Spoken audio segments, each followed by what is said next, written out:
बिस्मिल्लाहिर्रहमानिर्रहीम अस्सलाम वालेकुम। Welcome to my YouTube channel. आज हमारा पार्ट 301 का लेक्चर नंबर 6 है, द खिलाफत मूवमेंट। ठीक है, इसके बारे में हम पढ़ते हैं। खिलाफत मूवमेंट हिंदुस्तान में जो सब कॉन्टिनेंट था वहाँ पर मुसलमानों की तरफ से एक करारदाद टाइप मतलब स्टार्ट हुई थी। क्यों? क्योंकि तुर्की में जो है लड़ाई स्टार्ट थी और मुसलमान जो है उनकी मदद करना चाहते थे। इस वजह से एक दो रीज़न थे। एक रीज़न तो ये था कि वो मुस्लिम कंट्री थी। दूसरा ये रीज़न ये था कि वहाँ का लीडर जो था वो ओटोमन कैलिफ था। मतलब वो ओटोमन कैलिफ कहते हैं उस्मानिया खिलाफत को, जो कि सिंबल है यूनिटी का।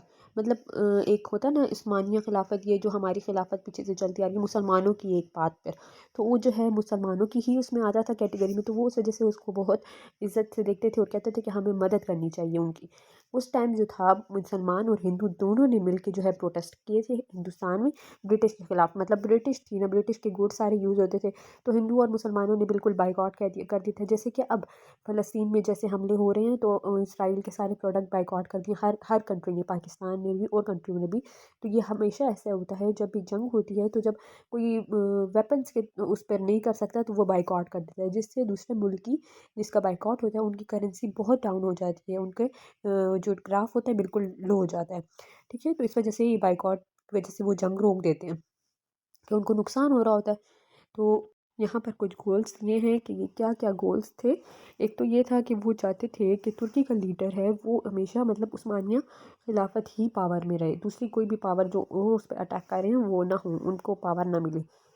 दूसरा दूसरा ये था कि वो चाहते थे कि तुर्की की जो ज़मीन है वो इकट्ठी रहे, मतलब उसको डिवाइड ना कर दिया जाए कि आधा तुर्की मुसलमानों के पास हो जाए, आधा नॉन मुस्लिम के पास हो जाए। और वो यही चीज़, तीसरा गोल ये था कि वो यही चाहते थे कि सारी पावर जो है मुसलमानों के पास ही है, नॉन मुस्लिम को कोई भी कंट्रोल ना मिले। ठीक है, तो ये गोल्स थे। डायमेंशन में ये है कि मुसलमान जो लीडर्स थे और राइटर्स थे बड़े बड़े जो मतलब उहदों पर थे, उन्होंने इस प्रोटेस्ट में खिलाफत प्रोटेस्ट था उसने बहुत कंट्रोल किया इस वॉर को। न्यूज़पेपर मैगज़ीन में अपने थॉट्स को इन बड़े बड़े पॉलिटिशियंस लीडर राइटर्स ने पेश किया, जिससे ये खिलाफत लीड हुई। इस वॉर के बाद वहाँ पर जो तुर्की के जो लीडर्स थे उन्होंने और भी जो नॉन मुस्लिम लीडर्स थे उन्होंने और भी स्ट्रिक्ट कर दिए अपने रूल्स को, जिसने इस कंडीशन को और भी वर्स्ट बना दिया। मतलब आज़ादी बिल्कुल ख़त्म हो गई वहाँ पे। ठीक है, नेक्स्ट आता है प्रोटेस्ट इन इंडिया।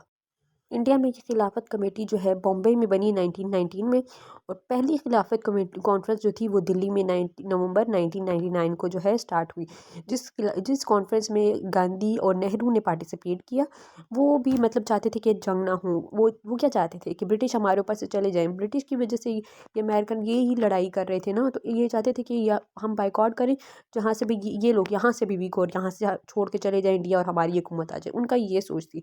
और मुसलमान ये चाहते थे कि मुसलमानों की ये सोच थी कि मुसलमान मुल्क है, हमारे भाई हैं, हमारी तरह हैं। तो जैसे कि अभी भी यही होता है, मुसलमान बड़े वो होते हैं कि हम मुस्लिम कंट्री पे क्यों अटैक हो रहा है, तो उनकी ये सोच थी। ठीक है, इन लोगों ने बैठकर जब एक कमेटी बनाई उसमें ये पॉइंट्स रखे कि हम ब्रिटिश के जो गुड्स हैं उनको बाइकआउट करेंगे, गवर्नमेंट के साथ बिल्कुल कोऑपरेट नहीं करेंगे किसी चीज़ पे।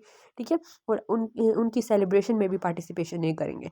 सेकंड जो खिलाफत कॉन्फ्रेंस थी वो दिसंबर 1919 में हुई। नेक्स्ट आता है रॉलेट एक्ट 1990। रॉलेट एक्ट नाम से याद रखें, ये आ सकता है शॉर्ट क्वेश्चन में कि ये कैसा एक्ट था। ये एक्ट था, इसमें ये 1919 में जो है इंडिया में इंट्रोड्यूस हुआ।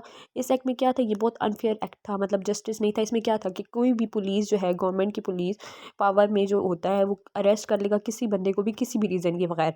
और जिसको अरेस्ट किया है, मतलब ऐसे ही कोई जा रहा है, कोई बुरा लग रहा है, उसको अरेस्ट कर लो जी।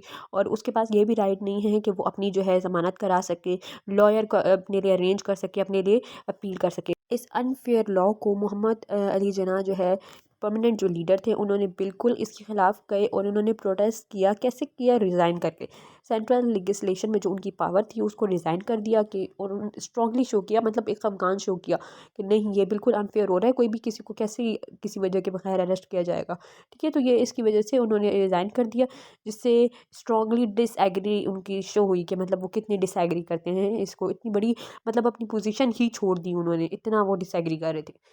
नेक्स्ट आता है जलियांवाला बाग इंसिडेंट। नाम ही बड़ा अजीब सा है। 1919 मतलब ये इंसिडेंट्स जितने भी हुए, एक रॉलेट एक्ट वो भी 1919 को, और ये वाला भी जो है 1919 को। इसमें क्या था कि एक बाग था, जलियांवाला बाग, वहाँ पर अमृतसर में जो है, एक अमृतसर शहर है, वहाँ पर ये बाग है। वहाँ पर बहुत सारे लोग इकट्ठे हुए थे। कोई एक मतलब एक कॉन्फ्रेंस होगी, या मतलब कोई भी कोई लीडर कोई अपना वो स्पीच कर रहा होगा, तो इकट्ठे हुए हुए थे। तो ये जनरल डायर जो है ब्रिटिश का लीडर ऑफिसर था, इसने क्या किया, अपने सोल्जर को कहा कि इन पे फायर चला दो। कितने लोग मर गए उसकी वजह से, और 379 जो है वो इंजर्ड हो गए।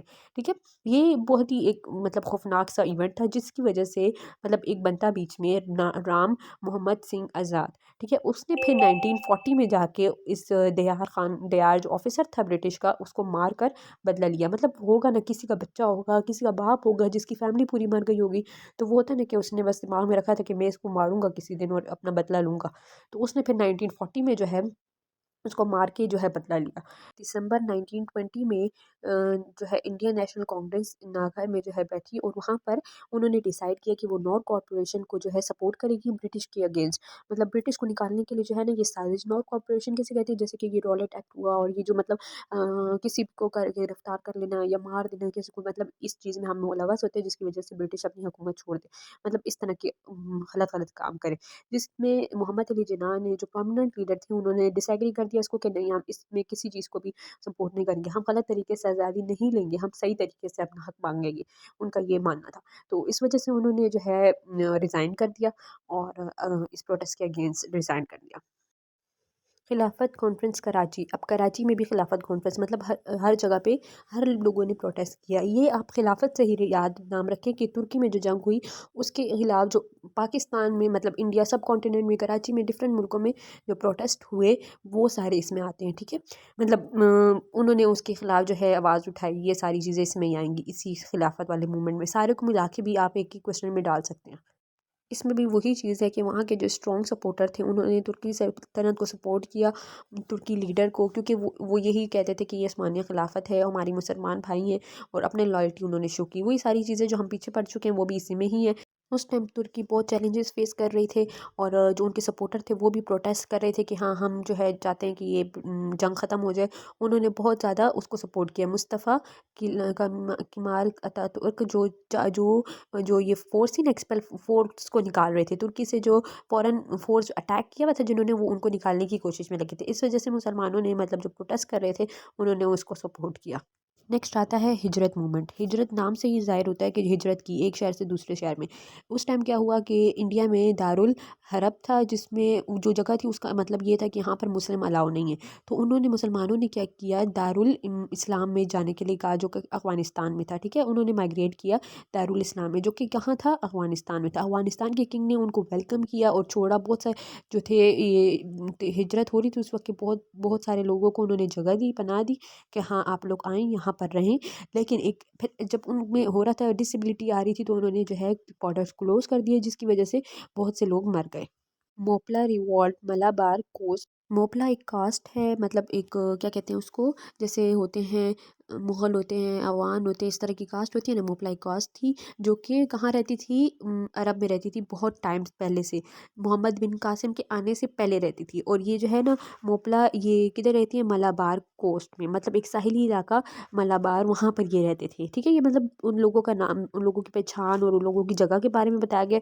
और ये बताया गया कि मोहम्मद बिन कासिम से पहले ये जो है यहाँ पर रहते थे। तो क्या हुआ कि मोपला जो थे, वहाँ पर वो बहुत खफा थे, इस वजह से कि वो, उनको ये हो रहा था कि हिंदू के जो लीडर्स हैं वो उनसे बहुत बैडली बिहेव कर रहे हैं, जिसकी वजह से इन दोनों टीमों के दरमियान एक कॉन्फ्लिक्ट आया, जो कि फिर एक लड़ाई में बदल गया। ठीक है, इस सिचुएशन की वजह से रिलेशनशिप मुसलमानों और हिंदुओं के ख़राब हो गए।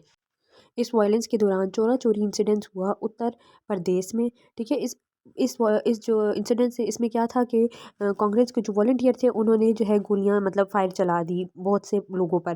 पुलिस मैन 21 जो पुलिस थे वो मर गए, उनकी वजह से, लड़ाई की वजह से बीच में पुलिस मर गई। ठीक है, इस सब की वजह से गांधी ने जो नॉन कॉरपोरेशन मूवमेंट स्टार्ट किया हुआ था वो ख़त्म कर दिया, क्योंकि बहुत ही डिस्टर्बेंस मुल्क में क्रिएट हो गई थी। ठीक है, अच्छा, फिर क्या हुआ कि तुर्की की डेवलपमेंट में यह था कि जंग ख़त्म हो गई, जो भी सब कुछ था ख़त्म हो गया, और अतातुर्क जो थे, वहाँ की जो है लीडर बन गए। ठीक है, उन्होंने क्या किया, सल्तनत की पावर को रिस्ट्रिक्ट कर दिया। मतलब पहले उस्मानी सल्तनत, ये जो सल्तनतें चलती थी, कौन कौन सी सल्तनत मुझे नाम भूले हुए, लेकिन जो अभी उस्मानिया सल्तनत चल रही थी उसको रिस्ट्रिक्ट कर दिया, ख़त्म कर दिया। और ये जो थे ना, ग्रैंड नेशनल असम्बली के थ्रू जो है अतातुर्क जो है लीडर बने थे। अच्छा, फिर क्या हुआ, मार्च 1924 में ये अतातुर्क ने जब एक सिग्निफिकेंट सिग्नेचर कर दिया, मतलब ख़त्म कर दिया ये सल्तनत, तो खिलाफत मूवमेंट ख़त्म हो गई। ठीक है, मतलब इसी वजह से वो जो है कर रहे थे ना, मुसलमान खिलाफत मूवमेंट चला रहे थे कि सल्तनत बरकरार रहे।